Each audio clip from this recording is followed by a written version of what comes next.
I found out my brother had been stealing from our dying mother. So I drained the trap I set for him dry. I need to start by telling you what kind of person my brother Darnell is. Because if I just launch into what happened, you're going to think I overreacted, and I did not overreact. And the only way you're going to believe that is if you understand who I was dealing with from the beginning. Darnell is the kind of person who has never once in his life taken responsibility for anything that went wrong while simultaneously taking credit for everything that went right. He is charming in that specific way that works on people who do not know him well and exhausts people who do. He can walk into a room and within 20 minutes have 3 people convinced he is the most genuine, most put upon, most unfairly treated person they have ever met. He has been doing this since we were children. I watched him blame me for things I did not do so convincingly that even I sometimes second-guessed my own memory of events. Growing up with someone like that does something to your relationship with your own perception. It makes you doubt the things you see clearly. I am the older sister. There is just the 2 of us.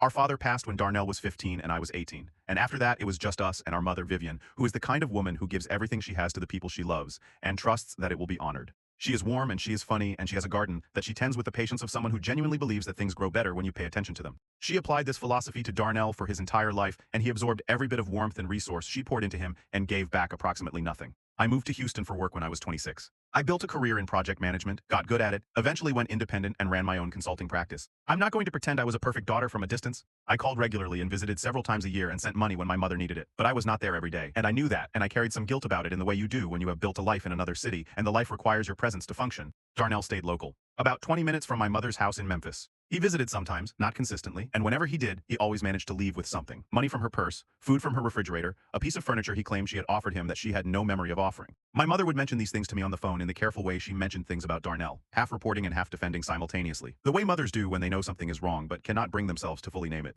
I listened. I filed it away. I told myself it was manageable. Then my mother got sick. She was diagnosed with a progressive cardiac condition about 2 years ago. Not immediately life-threatening but serious, requiring medication and monitoring and a significant reduction in stress.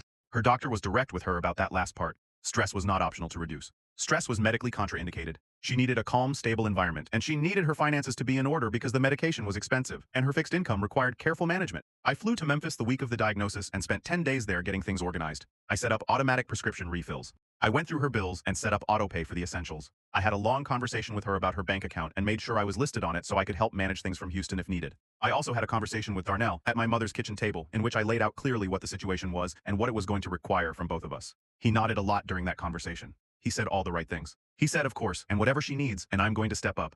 And I'm not going to let you carry this alone. I flew back to Houston feeling cautiously okay about things. 3 months later, I was reviewing my mother's bank account, which I checked monthly as part of our arrangement, and I found something that did not make sense. There were withdrawals, regular ones. Not huge amounts individually, but consistent, every 10 to 14 days, from an ATM about 2 miles from my mother's house. The amounts were between $200 and $350 each time. My mother's regular expenses were all accounted for through the autopay setup. She did not drive anymore. She did not have any regular activity that would require that kind of consistent cash withdrawal. I called her. Mama, have you been taking out cash recently? She was quiet for a second. Sometimes Darnell needs a little help, baby. You know how it is. I kept my voice very even. How much help? Just here and there. It is not a big deal. Has he been taking you to the ATM? Another pause. He takes me to my appointments sometimes. We stop on the way back. I did the math in my head while she was talking. At the frequency and the average amount I was seeing, Darnell had extracted somewhere between $3,000 and $4,000 from my mother's account in the 3 months since her diagnosis. From a woman on a fixed income with expensive medication. I did not tell my mother what I was thinking. I told her I loved her and I would call her soon, and I hung up and I sat at my kitchen counter for a long time. Jerome, who is my husband, came in from the other room and looked at my face and said, "What did he do?" Not a question. He knows my family. I told him. He sat down next to me and we talked through it for about an hour, which is how we handle things, talking until the shape of the problem is clear enough to start making decisions about. By the end of the hour, I knew what I was going to do. I'm going to be honest about the next part because I think the honesty is important. I did not immediately confront Darnell. I did not call him and tell him I knew what he was doing. I did not warn my mother not to go to the ATM with him. I let it continue for 6 more weeks, which I know sounds cold, and maybe it was, but I had a reason. I needed evidence that was airtight. I had grown up with Darnell. I knew exactly how he operated when cornered. He would deny, redirect, and reframe faster than you could follow, and he would do it so smoothly that somehow by the end of the conversation, you would be the one who had done something wrong. He had done this my entire life and he had done it successfully because nobody around him had ever prepared properly before engaging. I was not going to make that mistake. I set up a shared view of the bank account with transaction alerts. Every withdrawal generated a notification to my phone in real time. I kept a log. I noted the dates, the amounts, the ATM location, the intervals. I also made some quiet inquiries about what Darnell's actual financial situation was, which turned out to be considerably more precarious than he had let on to anyone. He had lost a job 8 months prior. He had not mentioned this to me, or, apparently, to our mother. He had a past due notice on his apartment and 2 credit cards that were maxed out. He was, in other words, a man in genuine financial trouble who had identified our sick mother's bank account as a solution. After 6 weeks, I had documentation of 17 withdrawals totaling just over $5,000. Then I called my bank. I spoke to someone in their elder financial abuse department, which exists and which more people should know exists. I explained the situation. They were thorough, and they were serious. They flagged the account, which meant that future unusual withdrawal activity would require additional verification. They also connected me with a resource I had not known about, an adult protective services liaison who handled financial exploitation cases involving elderly or medically vulnerable adults. I made a report. I want to be precise about this. I was not doing it for revenge at this point. I was doing it because my mother was a medically vulnerable person on a fixed income with a cardiac condition, and her son was stealing from her, and the stress of her financial situation was a direct threat to her health. This was not a family argument. This was something that had crossed into a category with a name and with legal weight. Then I called Darnell. I called him on a Sunday evening because I knew he would be relaxed and off guard on a Sunday evening.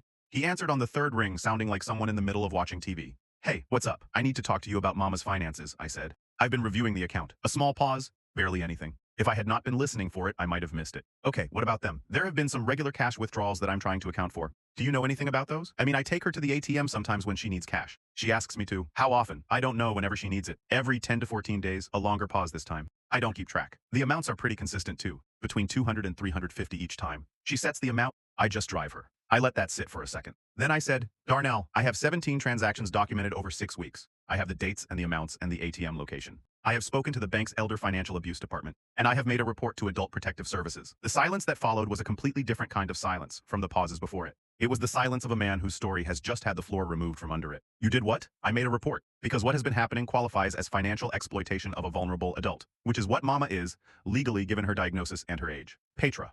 His voice had shifted into something I recognized, the beginning of the reframe, the pivot toward making me the problem. "Petra, she offers it to me. I am not taking anything. She volunteers it because she wants to help me out, and I am her son, and that is between us, and it has nothing to do with you. She is on a fixed income with a cardiac condition and expensive medication, and you have taken over $5,000 from her in 6 weeks. You're being so dramatic right now. I am being documented," I said. "There is a difference. The Adult Protective Services process moved at the pace these things move, which is not fast, but it moved. A caseworker visited my mother, which my mother found upsetting and which I had prepared her for as gently as I could in a phone call the day before. I had told her what I had found. I had told her clearly and without softening it too much because she deserved to know the truth about what had been happening. She was quiet for a long time after I told her. Then she said, "I knew something was not right. I just did not want it to be what it was. I know, Mama. He is my son. I know. Does he know you called?" "Yes." I told him. She was quiet again. Then she said, "Good." And the word was small and heavy, and I understood everything in it. I flew back to Memphis. I took 2 weeks away from my consulting work, which I could not really afford to do, but which was not actually a choice. I went through my mother's finances completely. I removed Darnell from any informal arrangement that gave him access or proximity to her accounts. I worked with her bank to add protections, and with her doctor to document her vulnerability status, which strengthened the formal report. Darnell showed up at my mother's house on the third day I was there. I answered the door. He looked at me with the expression of someone who had been preparing a speech and was recalibrating on the fly. He said he wanted to talk to Mama. I said, "She does not want to talk to you right now. You don't get to decide that. She told me this morning that she was not ready to see you. So I am passing that along." He stared at me. Then he said, "You have always done this. You have always tried to come in from Houston and take over and act like you know everything about this family when you have not been here." I looked at him for a moment. "I have bank statements going back 6 weeks, I said. "I have 17 transactions. I have a report number from Adult Protective Services, and I have a caseworker assigned to Mama's case. If you want to have a conversation about who has been showing up for this family, I am ready for that conversation." He left. The formal outcome was not a criminal conviction. I want to be honest about that because these cases often do not result in criminal charges, especially when the vulnerable adult is reluctant to pursue that path, and my mother was reluctant. What it resulted in was a formal finding that was documented in the case record, a repayment agreement that Darnell signed under pressure from his own attorney, who apparently advised him clearly about the alternative, and a protective order that formalized my role in my mother's financial management, and limited Darnell's unsupervised access. He repaid the money over 8 months. Not because he wanted to, because the alternative was a process he did not want to go through. My mother has mixed feelings about all of it, which I expected, and which I respect. She loves him. He is her son. Love does not just reorganize itself because someone has behaved badly, even badly in ways that are documented and formal and assigned a case number. I do not ask her to feel differently than she feels. What I ask is that she let me help protect her, and she does, and that is enough for now. I'm back in Houston. I check the account every week now instead of every month. I call my mother every other day. She is doing okay. Her last cardiology appointment was stable, which her doctor said was meaningfully connected to the reduction in financial stress, and when she told me that on the phone, her voice had the specific quality it gets when she is trying not to cry and not quite succeeding. I told her I loved her. She said, "I know you do, baby. I know Darnell and I have not spoken since the day I answered my mother's door. I do not know if we will. I know that I sleep fine. I know that the account is stable. I know that my mother's garden is doing well this spring because she sent me a photograph last week of the first tomatoes coming in, small and green and full of potential, and she looked happy in the way she looks happy when she is tending something that is growing the way it is supposed to grow. That is what I was protecting. That was always what I was protecting."